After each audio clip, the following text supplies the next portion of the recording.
Një mbrëmje e galaçe zë punës, vizionit dhe njerëzve që po e kthejnë Shkodrën çdo ditë më shumë në një destinacion të dëshiruar turistik, u zhvillua në ambientet e teatrit Migjeni në Shkodër. Vijet e fundit Shkodra ka ndjekur qartë trendet bashkohore të turizmit. Statistikat e frekuentimit tregojnë një rritje të qëndrueshme të vizitorëve venda dhe të huaj.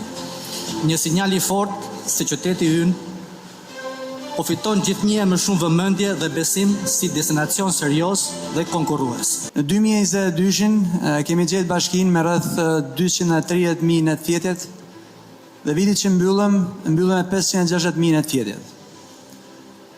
Instalet kanë nxjerrë Shkodrën dy nga qytetet më të rëndësishme dhe me rritje më të madhe për sa i përket numrit turistëve.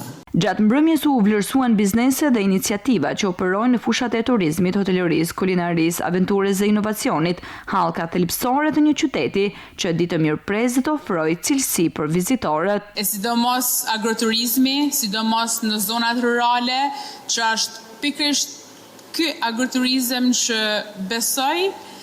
besoj që ja ka zbardhë fytyrën Shqipënisë dhe i ka dhënë promovimin e jashtëzakonshëm në mediat ndërkombëtare dhe më globale. Shkodra është një portë e hapur ndaj eksperiencave të paharrueshme. Është shumë e vështirë që gjendet një turist, qoftë venas, qoftë bashkombas, qoftë edhe i huaj, që të ketë ardhur një herë në Shkodër dhe të mos ketë dashur më kthye edhe një herë tjetër. Një moment i veçantë i mbrëmjes ishte ndarja e titullit të mirënjohjes për Universitetin e Shkodrës. Në fjalën e tij rektori Tonin Gjura i vlerësoi jo vetëm këtë iniciativë, por edhe rrugën e qartë që Shkodra ka marrë drejt zhvillimit të qëndrueshëm të turizmit. Tashmë Shkodra e ka të qartë identitetin e vetë turistik.